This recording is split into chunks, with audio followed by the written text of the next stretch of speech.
And the operation of the machine becomes so odious, makes you so sick at heart that you can't take part.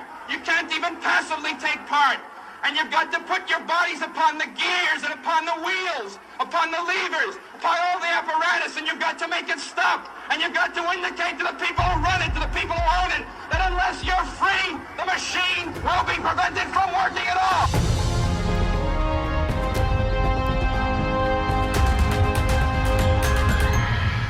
Hello and welcome to the only independent news and opinion program where we get to chronicle two distinct possibilities, either the demise and possible extinction of the Homo sapien or the greatest leap forward in all of human history. One thing is certain, there is no status quo. This is the Daily Australian Radio Show, episode number 52 for Tuesday, March 18th, 2025. My name is Jason Olborn. I form one part of this brand new radio show with the news editor-in-chief. Her name, Nicola Charles. Nicola, welcome back to the show. You're just trying to compliment me. I've said before, you know, you're the news editor-in-chief. I feel really positive about Australia today. And when you look at the news, you think, well, that's crazy. Why are you feeling positive? I don't know. But I just feel like there's a sea change, a shift. And I feel like even in the body politic, they're sort of fighting back a little bit. So it's making me hopeful, Jason. Well, I'm glad that you're hopeful, and I feel like that it's important, isn't it, that no matter how you do feel in these moments, to take that sort of break, to take stock of what's going on and recalibrate. It's just so important. You've got to have a new way to deal with what's going on. You've also got to have things to look forward to. It's really hard to wake up every day banging your head against the wall, looking at the phone or the computer and saying, well, what's happened today that's going to change my demeanour? Did Anthony Fauci get arrested today? Oh, did Bill Gates? No. Okay, back to the drawing board.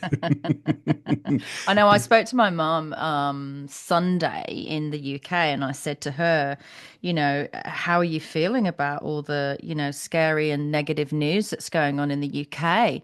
And she just giggled and she said, well, it doesn't affect me because I decided, you know, during the engineered pandemic, I'm just going to stop watching the news. And that's how a lot of people are protecting themselves. And of course, it's an option. It means you don't actually know what they're trying to do. Because something I've noticed for many years, and especially when you go back decades, and I know you've been doing this for decades, analysing politics, is they have actually tried to do a lot of this stuff, gain more power and control and all that kind of thing for a long time. You know, they tried to change the Australian constitution more than 40 times. And the people said no, because it was all about more government power. So we might just be in sort of a new technological version of that. So everything's sped up. So it does feel like there's all these power grabs and all this, what could potentially be bad news over and over and over and over again. But as you're going to mention today, you know, there are politicians already seeking to repeal these hate speech laws, right? So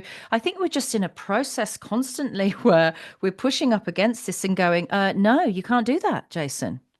Well, exactly right, and it's interesting, isn't it, when you just describe it like that, and you realise that there are good people realising what's going on, and of course now that with this repealing attempt that we'll bring up in the news headlines shortly, it's coming from both sides of the political spectrum, left and right.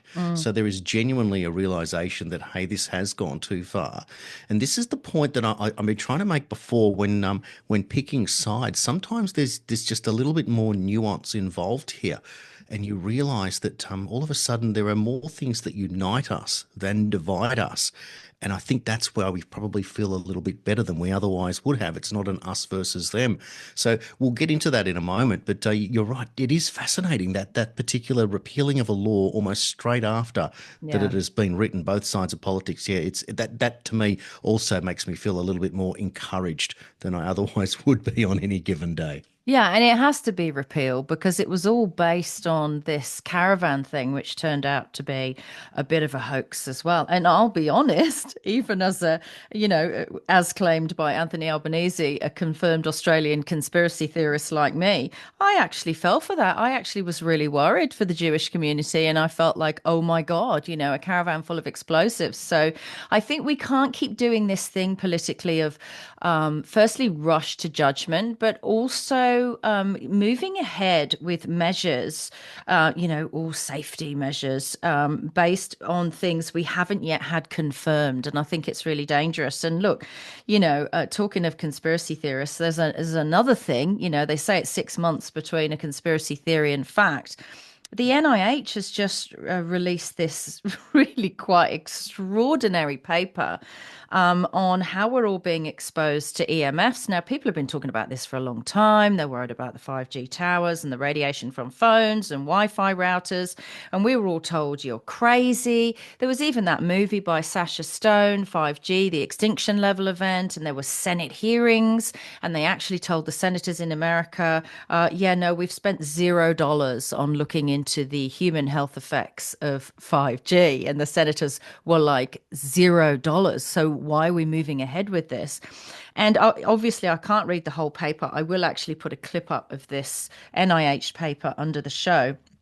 But what's always fascinating is when you go to the conclusions. So I'll just quickly read the conclusion on this. And it states, Clause 5, in every urban area, there is a daily mass of passengers travelling by public transportation. Ecological and economic reasons, as well as technological development, mean that a significant percentage of the population already use EVs, that's electric vehicles, trams, metros, trolleys, buses daily, seeing as they are an increasing majority of transportation resources in various large cities. Think about how that plays into activity centres and 15-minute cities.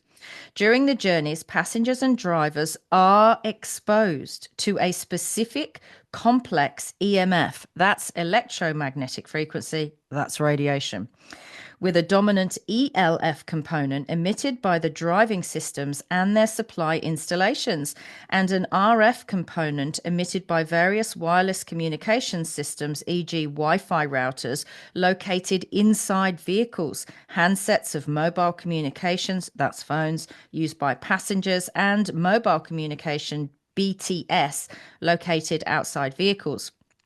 Depending on the location of the electric equipment inside the EVs, a higher exposure to EMF may affect passengers or, in some cases, the drivers. Investigations into SMF, ELF, and RF and EMF emitted by various electrical equipments associated with the use of EV urban transportation showed that their levels, considered separately, do comply with limits provided by international labour law and guidelines, but we need more protecting against the direct effects of short-term influence on humans of EMF. Now, this is the thing.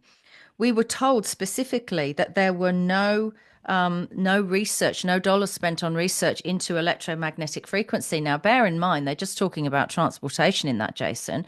I think we do need to know, as these 5G panels are now on the top of banks, they're putting them on the floodlights on footy fields, they're putting them on electricity pylons. And of course, towns are creeping closer now. When they build out these suburbs in Victoria, they're putting houses closer to those electricity towers.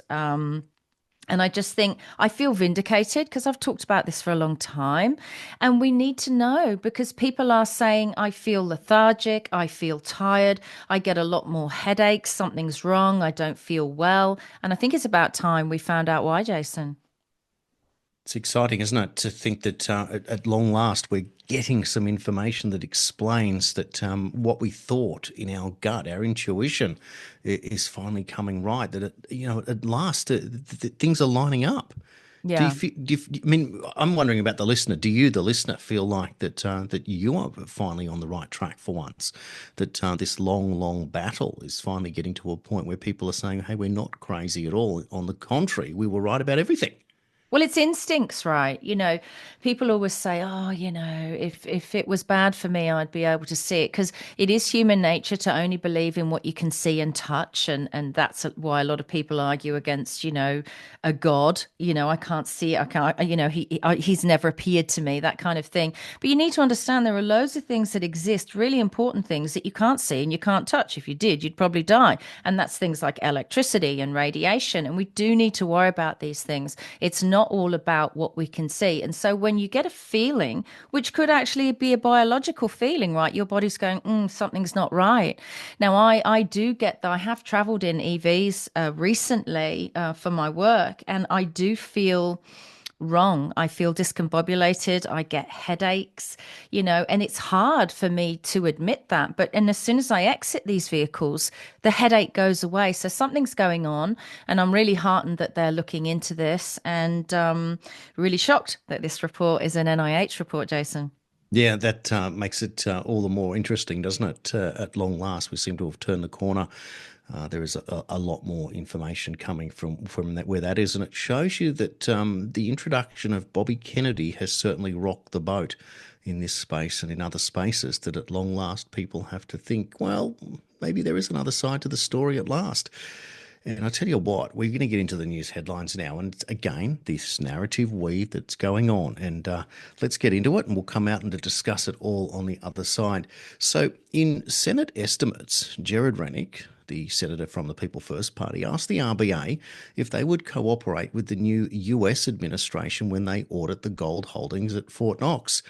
Needless to say, they took the answer on notice. It is, however, worth noting that the claim by the RBA that an audit of Australia's gold bars had been carried out is misleading, according to the senator. The RBA has carried out a partial audit of selected gold bars, only 460 of the 5,285 bars on hand, and the RBA had to give prior notice of the bars they wanted to audit before they arrived. Had the RBA done their job properly, they would have audited all 5,285 bars at the same time with no notice and observed the bars being removed from the vaults. Furthermore, audit reports should be done yearly, not every 3 years. And he said, Rennick said, you can also audit the report below. And he says it's worth noting that the RBA has lent or swapped 1,202 bars of gold out, or 22% of its entire gold holdings. These transactions are designed to force down the price of gold, which is against Australia's national interest, as we are an exporter of gold. More worryingly is how we do know that the gold bars inspected by the RBA weren't lent by another country on a short-term basis to cover the audit. Now, that's interesting. Each bar, by the way, is worth about $1.9 million today. So you're talking about $10 billion worth of gold that's being held, that's supposedly held there. So you'd like to know what you're sitting on. Now, opposition leader Peter Dutton says a referendum may be needed so that the government can deport dual citizens, saying if you betray your allegiance to our country in that way, you should expect to lose your citizenship. Meanwhile, New South Wales Greens MLC Sue Higginson is challenging the draconian anti-protest laws in the Supreme Court, questioning the constitutional validity after Premier Chris Minns passed them in response to a criminal hoax. She joins Libertarian MLC John Ruddick, who late last week called for legislation to be repealed due to the hoax, asking, did the government in fact deceive the people? The Australian newspaper has reported that law students at Macquarie University risk failing a subject if they do not deliver a warm welcome to country. This will prove whether the law school is up to speed or is pumping out DEI degrees. One thinks this may not actually be lawful. An Australian youth pastor who worked at the Future Church in Adelaide has been charged in the US for allegedly sharing sexually explicit videos involving children. Daniel Menelau, 28, was arrested by Roswell Police Department in Georgia following a cyber tip. He shared illicit content on a messaging and sharing app called Kik. Mr. Menelau was charged with 6 counts of possession or control of any material depicting a minor in sexually explicit conduct on March 12, following an investigation by Roswell Police and the Georgia Bureau of Investigation. It seems we report on one of these stories at least once a week, and it's just sickening. Donald Trump is to speak to Vladimir Putin on Tuesday US time, with the two expected to discuss territory and control of the Zaporizhia nuclear power plant, after the Russian president last week pushed back on a US-brokered plan for an immediate ceasefire in Ukraine with a series of sweeping conditions he said would need to be met. The Kremlin confirmed Monday that the two leaders were due to speak by phone after Trump's statement that he planned to discuss with Putin ending the war in Ukraine.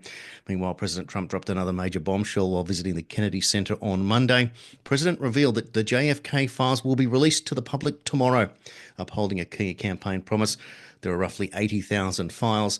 We are tomorrow announcing and giving all the Kennedy files. Trump said people have been waiting decades for this. Trump went on to say that a group of people led by DNI Secretary Tulsi Gabbard will be revealing the JFK files.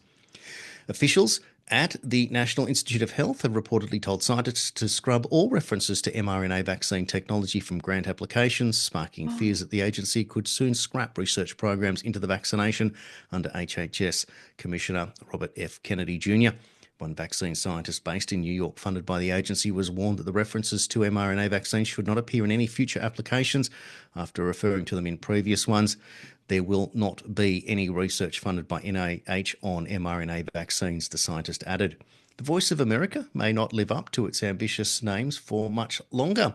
Michael Abramovich, the director of VOA, said in a Facebook post that he was placed on leave, along with virtually the entire staff of 1,300. The announcement comes just one day after Trump signed an executive order to gut VOA's parent agency. Some of VOA's local language radio stations have stopped broadcasting news reports and switched over to music to fill the airtime, according to listeners. Even top editors have been ordered to stop working, so employees expect the broadcasters' worldwide news coverage to grind to a halt, according to half a dozen sources who spoke with CNN on the condition of anonymity. Lawyers for the administration of Donald Trump argued that a judge's oral order blocking the deportation of more than 200 alleged Venezuelan gang members was not enforceable, according to a court filing Monday, according to Reuters. In the filing, the Trump administration also argued that at 5 p.m. a hearing on the dispute should be cancelled because plaintiffs cannot use their proceedings to interfere with the president's national security and foreign affairs authority, and the court lacks jurisdiction to do so. The Biden auto pen scandals deepened as Trump deems all presidential pardons signed by the auto pen to be void, vacant, and of no further force or effect. This has led to members of the J6 committee to come out and attack the president on social media. And the Oversight Project pointed out that Neera Tanden was the White House staff secretary when Joe Biden auto-penned pardons from a golf course in the US Virgin Islands. Neera Tanden was a frequent mention in the leaked Podesta emails released by WikiLeaks some decade ago. Tanden was one of the most vocal Russiagate conspiracy theorists. She not only attacked Republicans while she was working for Hillary Clinton, but even went for the throats of Senator Bernie Sanders and his supporters. And last week, the Oversight Project revealed 6 criminals were pardoned by Biden's auto pen on December 30, 2022, while Joe Biden was vacationing and golfing in St. Croix. According to the New York Post, Steve Nelson, a key Biden aide, may have exceeded her authority or their authority by unilaterally determining what documents to robo-sign. The New York Post knows the name of the key Biden aide, but they did not disclose their identity in the report from Friday. An insider told the New York Post that he feared that this key Biden aide, I feared no one as much as I feared that staffer. To me, that staffer basically was the president, the person said. No one ever questioned that staffer, period. Is Neera Tanden the key aide behind Biden's auto pen pardons? Tanden went to work as a key Biden White House off staffer as she was forced to withdraw her nomination as the Office of Management and Budget. You were the White House staff secretary when Biden auto-penned pardons from the golf course in USVI, the Oversight Project said in a response to Neera Tanden's tweet. Is this you? They asked. It's a very interesting story, Nicola, and we'll talk a little bit more about that in the show proper. But there's your news of the day. Fantastic. Thank you, Jason. And yesterday on my White Rabbit podcast, I did a video where I was concerned about the failure of lots of migrants coming to Australia to assimilate. I've fully assimilated.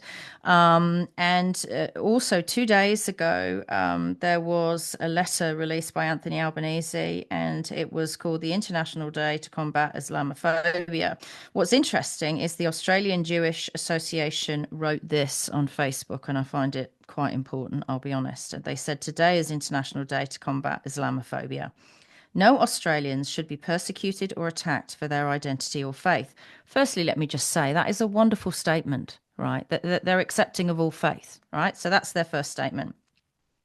But to deny that there are significant problems in the Muslim community with adoption of Australian values, note they're speaking of Australian values, support for prescribed terror organizations, anti-Semitism, hate preaching against Jews, Christians, Australia, Western values, and possibly overrepresentation in certain crimes would be to deny reality.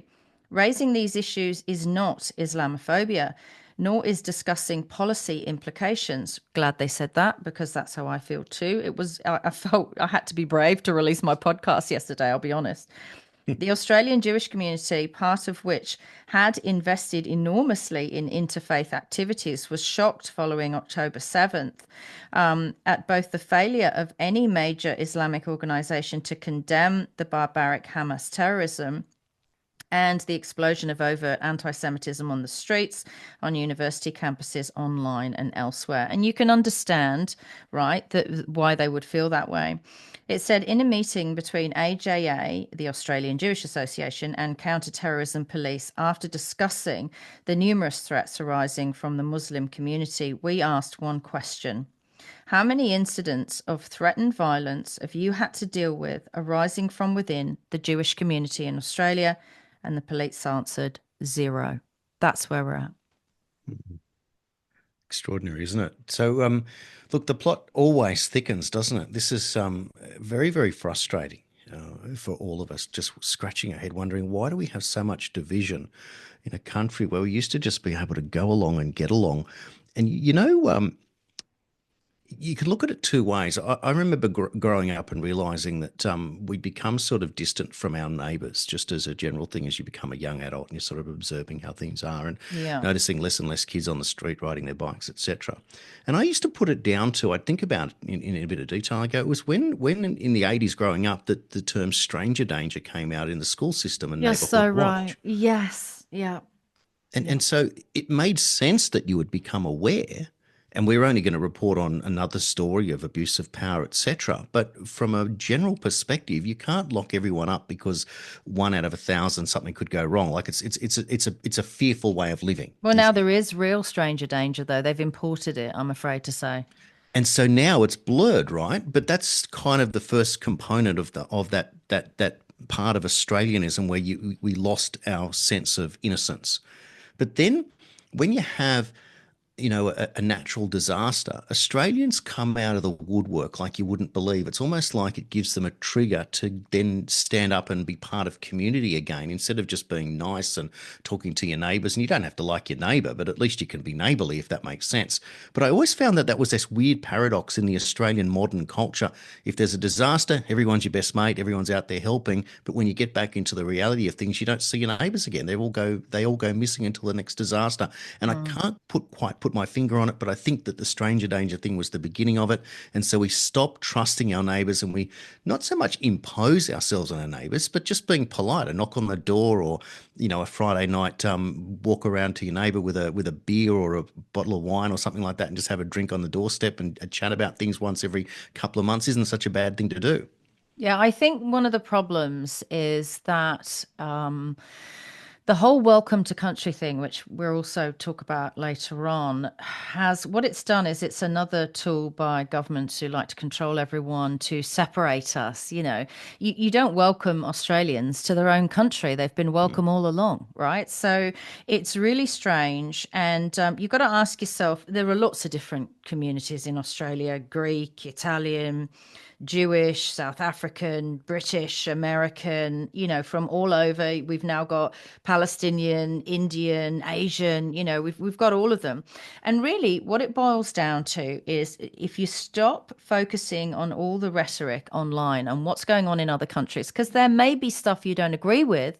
And I agree that you have a right to disagree with what's going on in other countries. But what I tend to do is look at these various cultures and religions and ethnicities that come into Australia. And I ask myself a simple question, the question I asked myself when I decided to raise my children here, and I went to great lengths to do that. I had to spend 3 years in court in America to win the right to do that. Is once these other cultures are in Australia, of course, they have their own places of worship and their own customs. But what the Australian government tends to do, particularly on the Labor side, is they talk about respecting these other cultures, customs, even when some of those customs are quite extreme, something like, say, Sharia law, which they've got problems with in London, in the UK now, and other towns, towns like Oldham and Manchester and that kind of thing, where I feel politicians should be saying, we want you to feel like an Australian. We want you, if you're going to come here to Australia, be an Australian. Now, if you look at the Chinese, I've got Chinese neighbors, Japanese neighbors, all kinds of different cultures. They desperately want to be Australian. They identify as Australian and they never lose their Greek, Italian, Chinese, British. I'm never going to lose my British culture, but they want to be Australian. Like I want to be Australian. And so when you're inviting cultures in and not teaching them, hey, look, you can come here, you can have a great life and be an Australian, but instead teaching them, no, you must push back against Australians and hang on to your culture and exclude, very much like that Labour Party meeting in Box Hill. I'm concerned that it's derogatory to harmony in society. So I find it quite odd. And if you want to ask yourself, the truth of what really goes on in these different communities culturally in Australia, how do they view you? How do they view Australians? And how do they view Australia? And what are these different cultures saying? They're not saying Australians are a problem. No one's on the news from the Jewish community or the Greek community or the Italian community or the Chinese community saying we feel threatened by Australians. No, they don't. Australians are so easygoing, they've just let the government whip their ass for 5 years. No, it's from certain communities that are coming in who are showing that they don't want to be part of us, right? It's like starting a new school, walking into the classroom, and it's hard to start a new school, walking into the classroom and going, I don't like any of you and I don't want to be your friend. That's not the way to start day one at a new school. And that's what we're looking at. And I think that's what's beautifully highlighted in that Facebook post. And they talk about being Australian and what threats are there to Australians. And that's really important to think about. Mhm. You know, when we sort of dissect the news of the day, and we come back to this situation now, I just wanted to move ahead to the gold bar story. I just find that extraordinary that one thing we're trying to work out where we stand as Australians, and we are manipulated. And then you see a story like this in terms of the gold, and you wonder, how Isn't is that it? our gold, Jason? Well, it's supposed to be our gold, Mm. but how would you not want to know where the gold was? Isn't that our security as a nation? If there's over 5,000 bars and each bar is worth 1.9 million, isn't that security in case something really awful goes down? So if it's been lent out and borrowed, surely there's a ledger of that. I mean, I'm not a bookkeeper and I'm not particularly good with money, but I'm sure if I had a few gold bars worth 1.9 million each, I would make sure that the ledgers, the figures, and Rennick talks about this, are in order. You shouldn't have to go and count them. I mean, sure, take a picture as proof, get an auditor in to go, yes, it's real gold and not fake, because I think there was an issue there with the numbers on them, whether they were the real ones or not. You should have this ready to present as if you're being audited all the time. And I think that's what Rennick is saying. And he's being messed around. He's not being given clear answers, which again is concerning, Jason. Yeah, it really bugs me. I just can't understand how transparency. I mean, goodness me, if you can't manage your gold stocks, your own assets that are our assets, and at the same time, if you were running a self-managed super fund, you get audited on every single transaction that you conduct, and Mm. it's your own money. And a third party is making sure that you don't overspend or misplace your own money. I This don't is mean to be dramatic, but isn't that malfeasance in public office if gold has gone missing? I don't know how to define it any other way. I just don't know how you could define it if you can't, if you fail an audit at government level, but the government audits the average Joe punter in the street, and they're meant to be held accountable and punished if they get it wrong. I God can't. help you if you get audited here. Yeah, that's right. This is my point. It just beggars belief, and I wonder why it is that someone like Rennick's able to pick up on it and run with it the way that he has, and why the other politicians aren't so much aware of it. I wouldn't know. If Rennick hadn't done this, I wouldn't have a clue about Australia's gold, would you? No, no, I wouldn't have. I would have questioned it. I would have thought about it. Perhaps I would have wondered how much we hold. But it wasn't until he told me that there were 5,202 gold bars that I actually knew that there were 5,202 gold bars. Do you know It's what I mean? like the Like, resources, it's like the gas and the coal, right? We don't really know how much is being sold, how much is being given away. I think Australia's books in general are in disarray and they need to be fixed. Well, to say that we've got gold worth 9.8 or $9.9 billion, it sounds like a lot, but it's not a lot, is it? Well, not when These, Albo's out there constantly saying, I'm going to, we shared the clip, I'm going to put 2.2 billion here and 6.8 billion there and send it off to Ukraine and put it into nuclear submarines and all this stuff. And you're like, where's it coming from? Where's it coming from? Well, maybe he's just gone like a drunk lottery winner and spent all the gold. yeah. I mean, he's literally, when he goes out on a spending spree, he's literally spending our gold reserves each time we go out. You would have thought you would have more gold reserves than 5,200 bars. It doesn't sound like a lot. I mean, we've watched heist movies where you've seen at least hundreds of bars in a big block. It just doesn't seem like a lot of gold for an entire country that actually produces gold.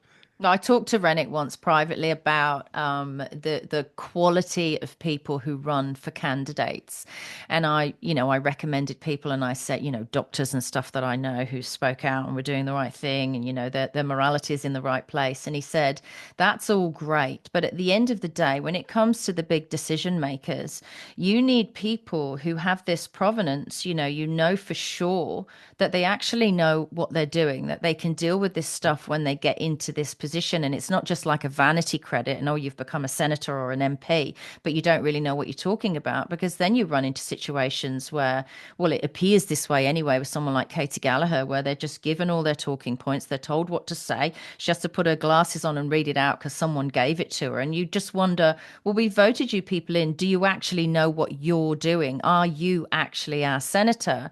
Or are you just working from advice from, a whole group of people who we didn't elect?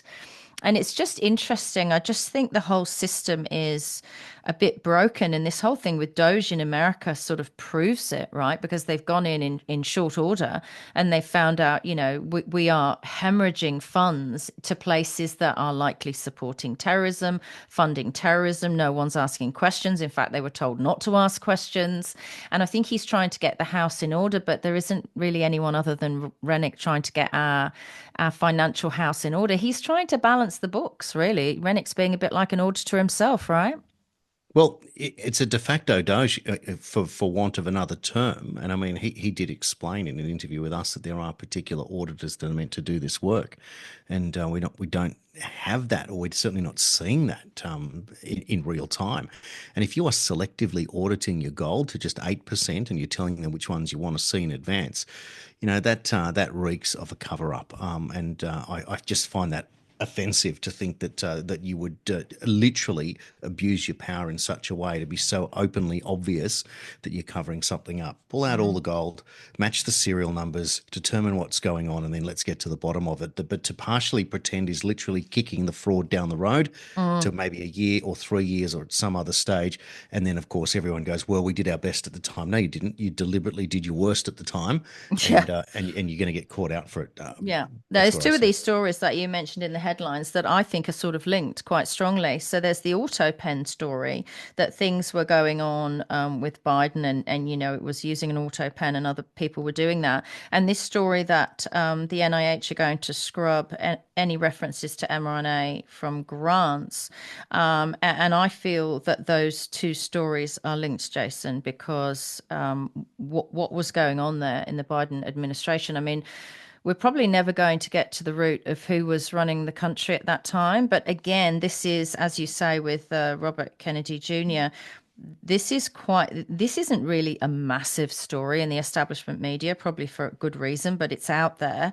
What because the reason the auto pen is connected to this mRNA story is because people are hoping, well, if the auto pen pardons are not valid, and it looks like they're not. I mean, if a sitting president is saying they're not, then my first thought when I posted that information was, well, then Fauci's pardon isn't valid. And then within days of this auto pen story coming out, we're scrubbing mRNA from grants. I find that very interesting, Jason.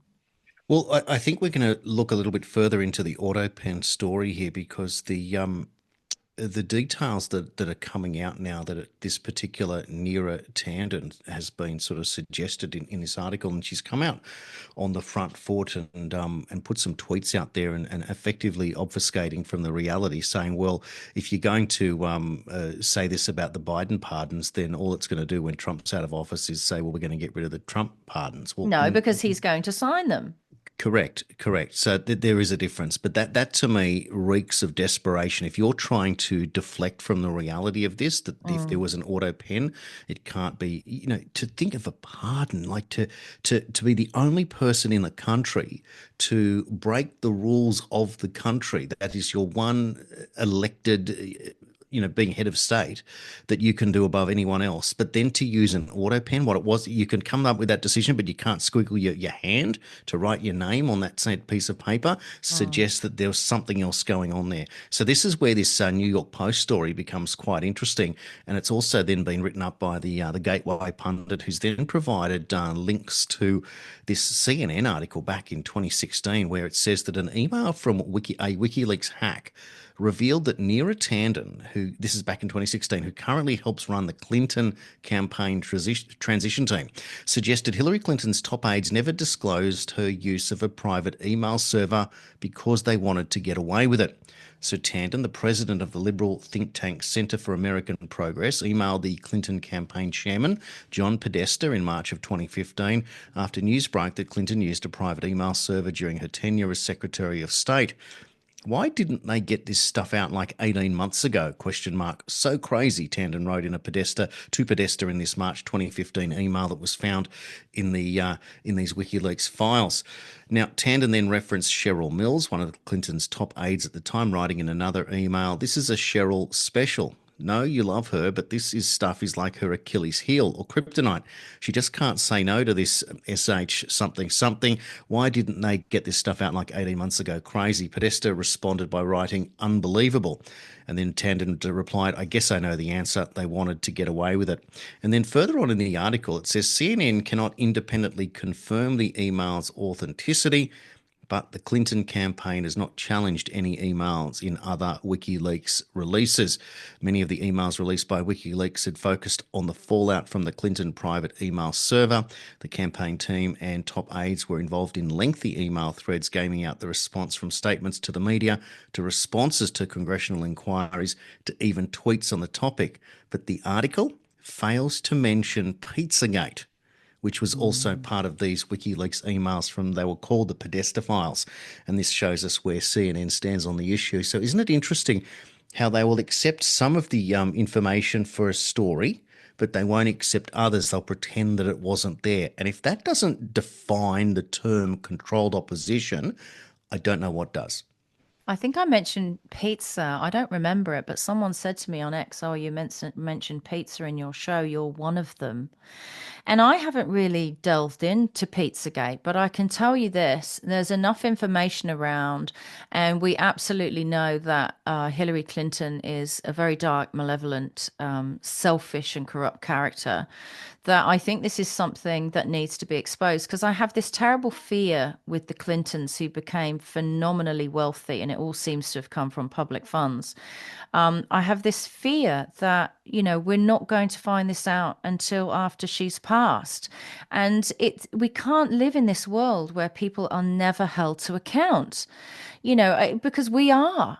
Right? If we're found to be corrupt or criminal or have done something fraudulent or committed actual crime against children, I mean, last time, I know you're a Trump guy, last time Trump could have and should have held Hillary Clinton to account. He said he would. He said he would in one of the debates, and he really needs to move forward on this. He can keep his own hands clean. If people feel there's a conflict of interest, he can get various departments onto it. I don't care who she's paid off, who she got on side in the three-letter agencies so that they would continue to do her bidding and Obama's bidding even when they were no longer in office, which is a subversion of democracy, right? The voters have voted in someone else, but then they carry on pulling the strings. I want this woman to know in her lifetime that we know what she did and that she's been held accountable. Is there any chance of that, Jason?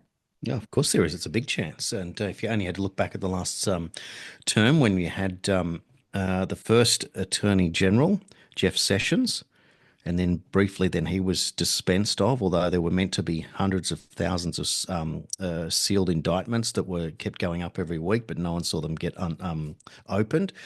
They had a brief term of the of Matt Whitaker as the second Attorney General, who was not approved by the through the Senate, and then of course it was the final Attorney General. What was his name? Bill Barr. Who came in and now the problem with Bill Barr was that he was a Bush era Attorney General, They're so all connected. he Yeah. returned. But it gets Mm. worse than that in terms of Bill Barr, is that his father once employed Jeffrey Epstein as a lecturer at a university where he taught at, and Epstein had no qualifications.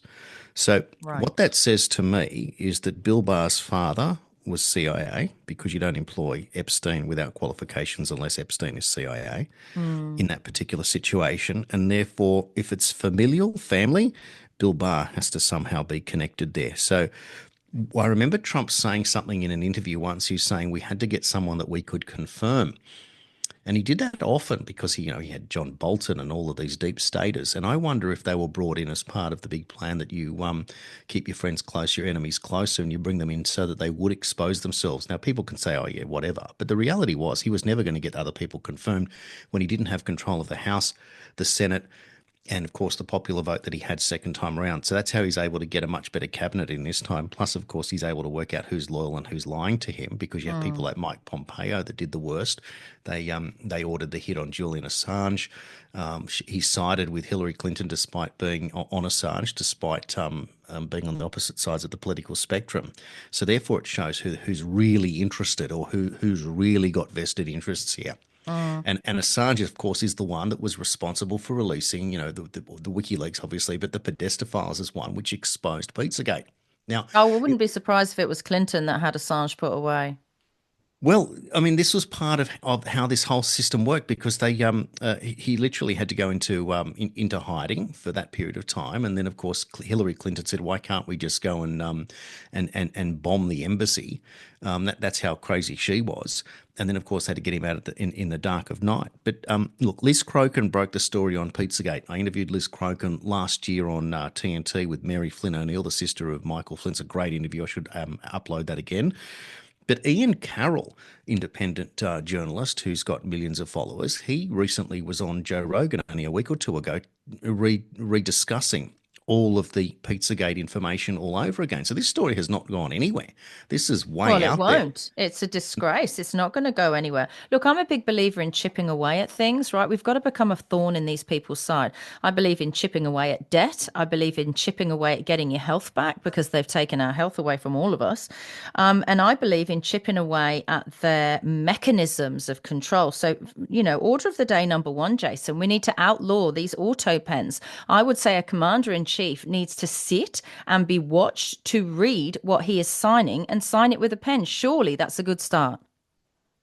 It would be the very least, wouldn't it? And it makes sense now that all eyes are now focused. And when you have a willing participant in the U.S. Congress, and you have an FBI that's functional again, and you've cleaned out the weight of deep staters in these three-letter departments, you have to think that something's changing. It's very, very comforting for me to think that Tulsi Gabbard will be the one tomorrow, the Director of National Intelligence, releasing the JFK files. I didn't expect that they would come out first, I suppose, in order of what we expect to come out in terms of other information, but you start somewhere. But this is interesting. Now, you think about it, right? If it was to be determined if these files point to a three-letter agency being complicit in the murder of their own president, that would mean that the United States was taken over in a coup d'etat back in 1963. That means that everything since has been a lie. This is Well, groundbreaking that's like, information. yeah, it's like Australia, after we did the Royal Styles and Titles Act in 1973, life started getting worse and worse. And initially it was the frog in boiling water, which, if you don't know the analogy, you put a frog into boiling water, he's not stupid, he jumps out. But if you put a frog into cold water and slowly turn up the heat, unfortunately, they stay there till they die. That's what's happened in Australia, I can tell you that now. And it's been getting worse and worse. And that's why we always have this feeling that things were better in the good old days. And by the good old days, I mean the 90s, and I was in my 20s in the 90s in Australia. This place was like a utopia. It was so much fun. It was easy to earn money. Everyone was getting ahead, and people were able to relax and not worry so much because, unfortunately, we trusted in our governments. I know I did. I was a complete government girl as a conservative. But what it's been is this slow drip where we found ourselves in a situation where, an AI is making this worse, of course. We've got lots of people who are now suffering this arrested development, right? So that what they've basically done is try to create a system where we abdicate all of our responsibility for our health, for our income. People think minimum basic income is great. No, it's not. You're never going anywhere, right? There's no reverse gear out of that. And the same with politics and definitely the same with health. And people need to understand you've got to use that thing in your head, your brain. You can't abdicate responsibility for all this stuff because this is where it's gone wrong. And this has been a slow drip since the 1970s. And now we hear the 1960s in America. I mean, can you imagine if those agencies have been captured, Jason, since the 60s? It explains an awful lot. Think about the LA riots. Think about 9/11. I mean, think about the moon landing. Think about it all has been controlled by people who are on a mission to become experts at lying, accomplished liars at lying to the public to get to different agendas we weren't aware of at the time that we've become acutely aware of now. And so we're playing catch up, right? We're playing catch up of decades of what is a conspiracy. And conspiracy is still a crime, Jason. Of course it is. It's the biggest crime of all, isn't it? Because it covers up everything that you're meant to know that you're not allowed to know, and therefore who is it serving? But the idea that you have to serve the people, and then the one lot that is not served is the people. Just it's something that I can't cope with knowing that. But then I wonder why people are also oblivious to it because they can never even contemplate the idea that the government doesn't serve us. That's what's so hard to explain to people. But I think that when you look at it, Labor and Liberal, no matter what they do, are delivering us to a dystopia. It is as simple as that. So we are prime for fresh ideas, new ideas, a breath of fresh air. And you know what? This is what I was saying yesterday, that every time the opposition serves up a new leader as the last one falters, no one's exciting. But when that new leader emerges, it's funny how that breath of fresh air just seems to come about. We talk about Rennick ad nauseum. I know Jamie McIntyre's now endorsing him. I know Dave O'Neig's is now endorsing him on different platforms. I find that interesting that these influencers in different parts of the world, certainly of Australia, are now realising there's someone to get behind. But I find that at the very least, even Clive trying using Sue Ellen Wrightson as a breath of fresh air in that party, the fact that he's got a female leading a party it's a big deal just because it's different. It is a breath of fresh air. Whether or not Sue Ellen's messaging is going to cut through, they released a policy yesterday, recycling one from 2022, which was about setting the interest rates at 3% for a period of 5 years. That made sense 3 years ago. It doesn't make sense now because you couldn't just cut interest rates by 3%, or what would it be? Sorry, if it was wholesale 3%, it's now 4.1. So it's only a 1% cut at a wholesale rate, or whether that was at a retail rate. The point is you can't just have a wholesale cut, whereas before what you're doing is you're keeping them down for a period of time to stabilise. So I don't think that's going to be an effective policy either way, and it's not really going to win anyone some votes. You watch, it'll just be one of these funny policies. But having said that, that party is now conducting a set of events, I think in Newcastle, in Brisbane, and possibly in Melbourne over the next week or so, where they're hosting big events at the entertainment centres. And I'm not sure if they're having Tucker Carlson fly in for it or whether he's going to be there on video, but Tucker Carlson's included.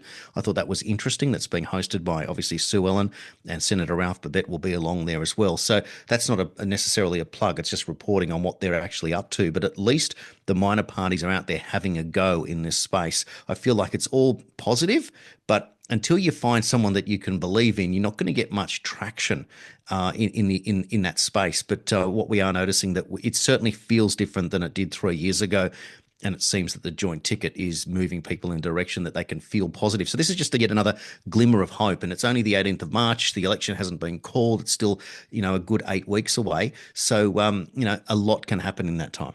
I actually think that's a little bit sad because Clive Palmer already got Tucker Carlson out, and you were there, and he did talk about why are you taking this from your government, Australia, right? They're doing the wrong thing, and it was quite powerful, and it was important. But why are you getting him out again with your Australian political party? Are you telling me that we haven't got any Australians that could stand there and tell the truth to Australians?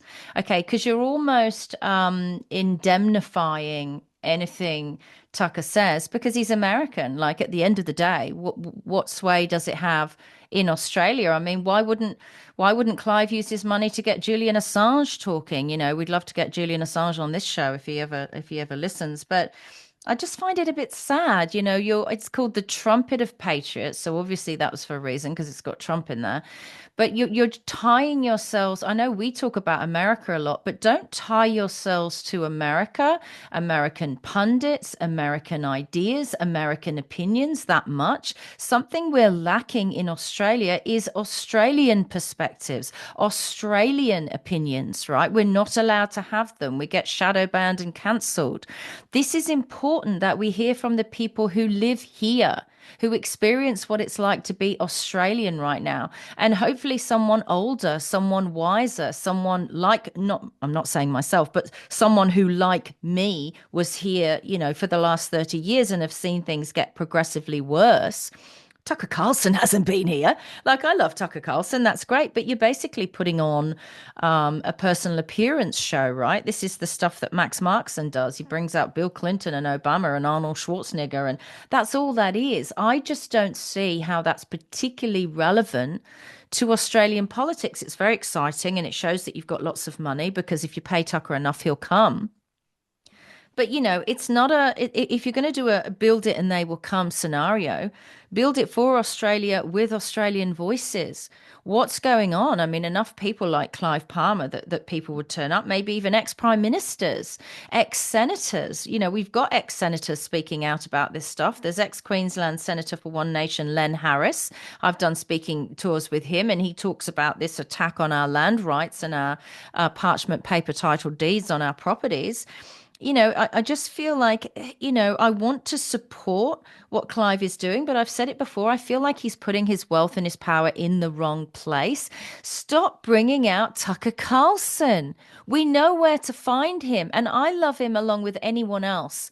But this has got to be Australian centric because what that is to me, that's globalization.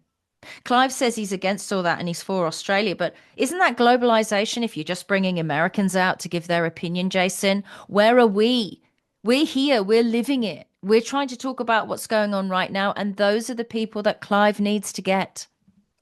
Well, there's a lot of things that I can say there, and one of the things that I find odd is that the selectivity in being a de facto American political party. That's probably why he's trying to go down that pathway. But of all the things to not bring up, there's no discussion of a republic. If you are genuinely going to be an American Trump-based party, why not become the Republicans? Why not stand up for what you actually believe in, if that's what you actually believe in? But this 50 cents each way business that we're going to remain a constitutional monarchy because we haven't come up with a better idea, but we're going to be, pro-Trump at the same time, again, doesn't make any sense. It feels the worst of what people get accused of on the conservative side of politics of being reactionaries instead of being progressive. Rushed. He's rushed it all. That's what he's done. Correct, and it just reeks of that. So we can obviously be critical there at the same time, but all we're asking for is for politicians, parties to come and tell us what their solution is, and it need only be one. But what are your solutions? How are you going to correct the ledger in Australia, and how are you going to improve the lives of Australians? Now, many of us who are following the news for some time, those of us that have swallowed the red pill, if you will, realise that there's a lot of things that need to be corrected. The average person in the street might be thinking something completely different. and thinking that no, I just want my electricity bill sorted, and Yep. that's as far as I expect it to go. Well, that's the basic. I mean, we're obviously looking at accountability, we're looking at justice, we're looking at truth. The So fixing many. of the economy. I mean, I'd admire him, right? I would admire Clive Palmer if he used his money to have a third party town hall. We don't get those, right? Sky News and all that, they just put, it's red and blue, red and blue. There's your choice. And it's just brainwashing, it's indoctrination. That's your only choices in Australia. No, it's not. Now, if Clive Palmer put his money into a massive, stadium town hall, and if he was confident enough in the people he was putting forward, he wouldn't be afraid to do that. And you get a massive town hall, and you get, Clive's a lady, I forget her name, and Clive and Senator Babbitt, and you get Senator Rennick, because obviously they work together in the Senate, and you get Michael O'Neill, and you get Craig Kelly, and you get all of those people in a town hall, and you do that thing that you're supposed to do and speak for the people. You let the people decide. And if you're not afraid and you feel strong enough, you'd be happy to do that, right? And it would go in his favor. Everyone would know that Clive put it on, because that's what this country needs. It needs to hear people from outside of the box. Everyone is trapped inside the box. So do something where people can see and hear opinions and voices from outside of that box, instead of them always being marginalized. And if he did that, I'd have more respect for him, Jason.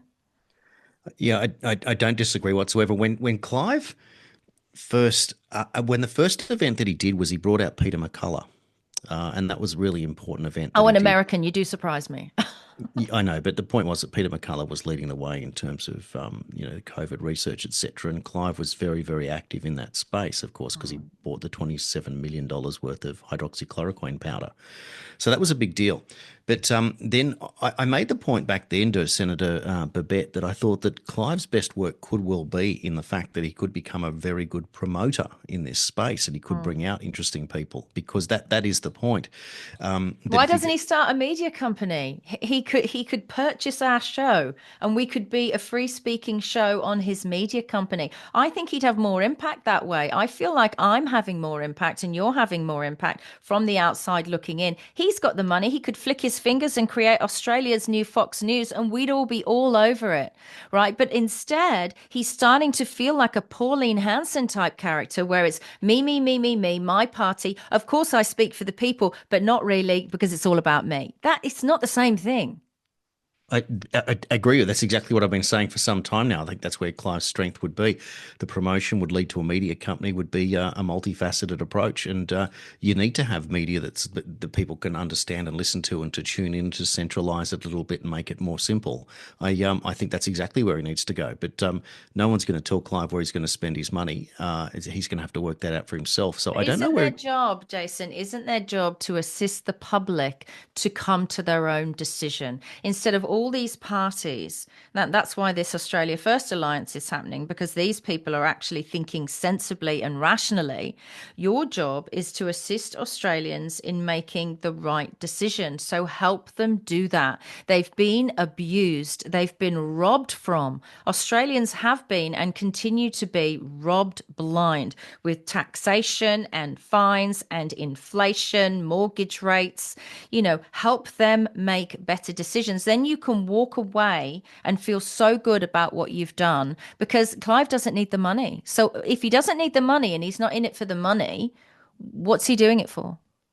It's a very good question, isn't it? You do wonder what that's about. I mean, obviously he's doing it for his kids, but at the same time, wouldn't you think that maybe you have to try a new approach? I would have thought if anyone was interested in being able to negotiate, someone at that end of town would be able to bring people together. But to stand out on your own and to beat on your chest, it's an interesting and a frustrating scenario for me. But I think that it's necessary. It has to play itself out. And if that's the way it is, it's the way it is. It's why it takes so long to get there. People have got to run their own race. But at the end of the day, politics is about horse trading and deal making and all of those things that we don't want to do. That's the pragmatic side of what is technically. Clive is still stuck in what he believes is idealism. He thinks the best way out of it is to follow the Trump approach, and in many cases, those that look at it from that side will believe that it is the best best But we chance that you've don't got. have the same rules. We don't have the First Correct. Amendment, freedom of speech. We don't have the Second Amendment, the right to bear arms. We don't have the same Bill of Rights. We do have a Bill of Rights, but it's not the same, and it's very old and it's being ignored. And also we don't have a Trump. Is he saying, Clive, that this, what's her name, the lady he's putting forward? Sue Ellen, yeah.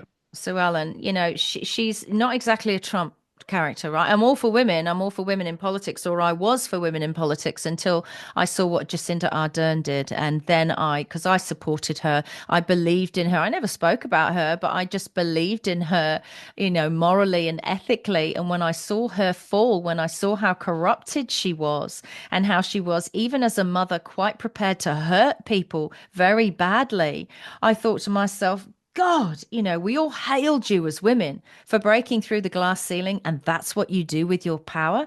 Absolutely despicable. We're still looking for these powerful characters in Australia, which means, frighteningly, we could be 10 years, 8 years, 10 years behind the eight ball on sorting this country out. Do you have any idea the amount of damage these corrupt politicians working for foreign interests could do to this country in another 8 to 10 years? None of us will have anything left, Jason. It will be too late. It will be too late in 2033 if we're down this pathway. Australia will be unrecognisable. There's no question. So we have a ton of work to do in getting to a stage where we can defend against this. I think that we've got the plan. Well, certainly got the outline of what's going on here. But like you said, you don't want to waste another moment. You feel like we're wasting time here. But we're short of being able to literally, drag these people kicking and screaming to say, okay, we're going to try something new now. These things have to be played out in real time, sadly. They know that we drag our heels. And this is the problem. I forget who was saying it the other day, but someone was saying that the problem with the left and the right is that the left, you see, they work in lockstep. They work as a machine, right? And that's why they've managed to get ahead, because by definition, I think it was John Ruddock actually, I think by definition, those on the right are independent thinkers, and we fight for independent thinking. And so that's much harder to turn into one big machine, because you're promoting freedom and independent thinking. And talking of freedom and independent thinking, Jason, to get onto another story from your headline, lawyers who are going for the bar in Australia are going to be deducted points if they don't do this very believable welcome to country ceremony. So that's not just about rigging politics for the future. That's about indoctrinating, the justice system and the players within it, so that they will still be carrying on these awful ideologies for years to come. I find it extraordinary to think that you can put it on a bunch of law students that they're going to be threatened with something if they don't comply to being able to who's going to sing the best welcome to country or perform it in the best way, and nobody stand up against it. It's one thing to say that doctors were compliant, because doctors are generally compliant and follow orders and get things done. But I have to think that there have to be a few eccentric debaters in the Macquarie Law School there that would be thinking, well, I think I'm going to challenge this one Well, maybe it's a test. Maybe it's a Maybe test to find out. I'll tell you exactly. this. I'll ask you this question, Jason. Who are they welcoming to the country? Who are Well, That's racism. Are you saying to non-Indigenous Australians that you need to be welcomed because you're not from here? Who no. exactly are you welcoming to the country, and why? That is racist. And all of this racism is now getting enshrined with laws and legislation. It's awful. Yeah, yeah. I don't get it. Like, so what you're saying is you're going to import immigrants, you're going to make them citizens of the country in record time, in record numbers, and they are all welcome to the country. They're all now new Australians. But Yep. at the same time, you're going to be welcome to the country that you just became a citizen of, let alone the people that were born here, Mm. and their whole life. It literally beggars belief. Can't work it out. Yeah, I don't like it. If I was an Australian born Australian and not an interloper, I would I would ask exactly who and why are you welcoming me? It's an insult. It is an insult. And I think people are starting to wake up to it. I know that Sam Newman speaks out about it a lot, and he's missed games and stuff because he can't stand it. And, it's awful because these players just comply, right? It was like the whole take a knee thing for Black Lives Matter. Mm. Again, it's this working as a machine and not independent thinking. And this thing with the lawyers where they're going to lose points if they don't do a convincing welcome to country, I find insidious, to be quite honest, because no one's explained anywhere in the media talking about it why that would be necessary when you're studying the law. Exactly. I mean, where is the connection here? Is it just because you want to be compliant and appease the school? I mean, good, transfer me to another school quick, pronto. I'll get out of here. It's at the end of the day, Macquarie Law School is not the best law school in the city, let alone the country. So there are plenty of other places that you can go and study law. Yeah, amazing. Yeah. And Well, I just want to mention as well, while we're on air, I saw a brilliant clip. I shared it on my X account. My X account is at all bite no bark 88. Jason's is Jason Q Citizen 1.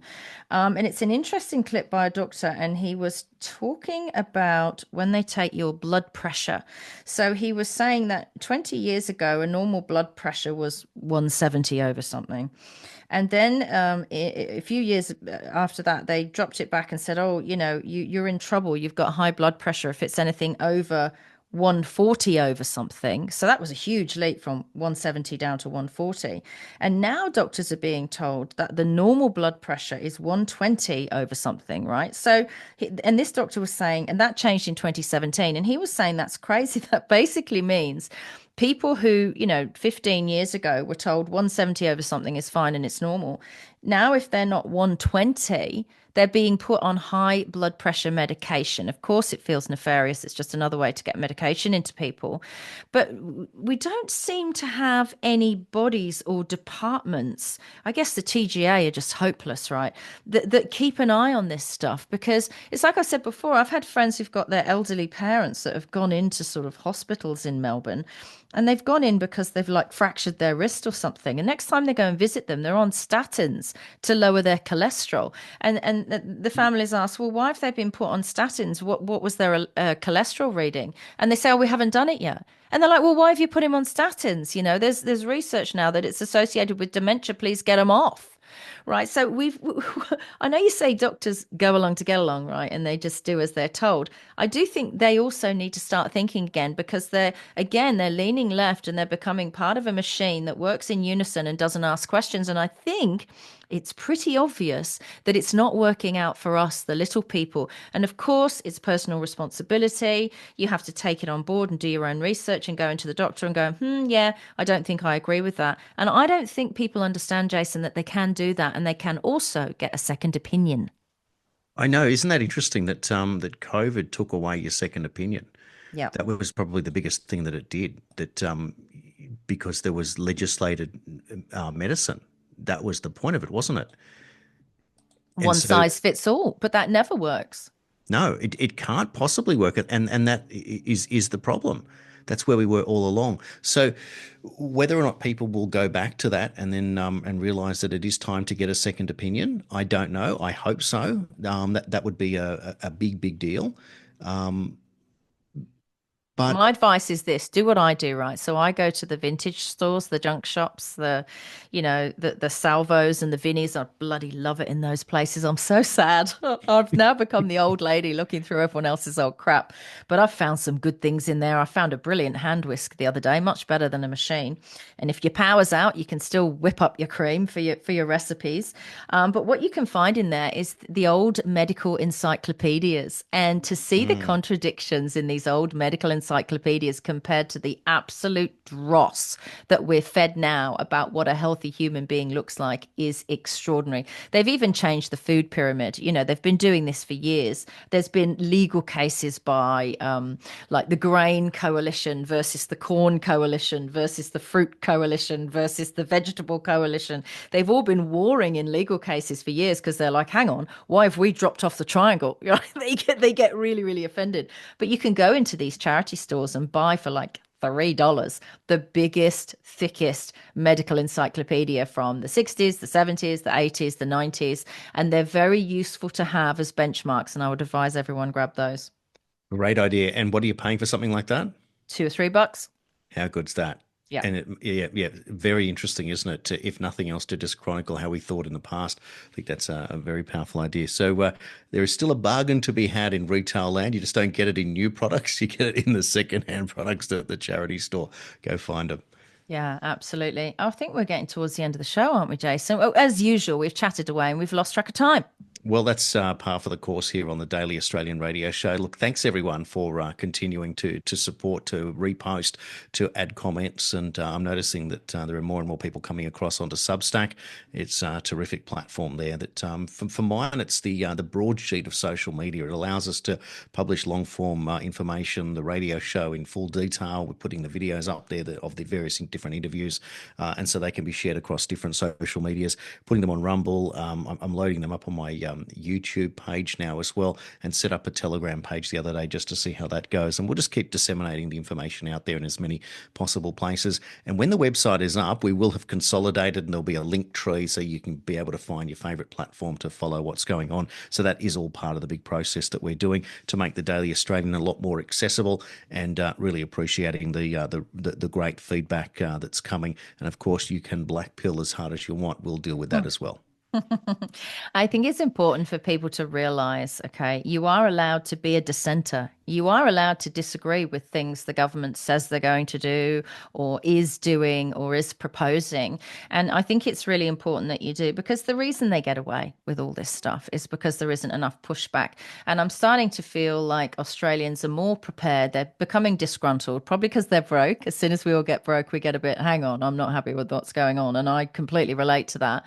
And you start to get a bit troublesome, and you start, as I always say, we're like a beehive now, and someone's hit the beehive, our beehive of Australia, with a big stick over and over for 5 years, and now we're all buzzing inside and we're going, hang on, this shit can't go on. So that's what we like to promote on this show: free thinking, independent thought. Yes, that usually means you're on the center or the center right. It's not a dirty word. It doesn't mean you're far right. It just means you're normal, and your brain and your brainstem are engaged. Thank you so much for listening to the Daily Australian with myself, Nicola Charles, and my co-host and co-producer, Jason Olborn. We will do this all over again tomorrow.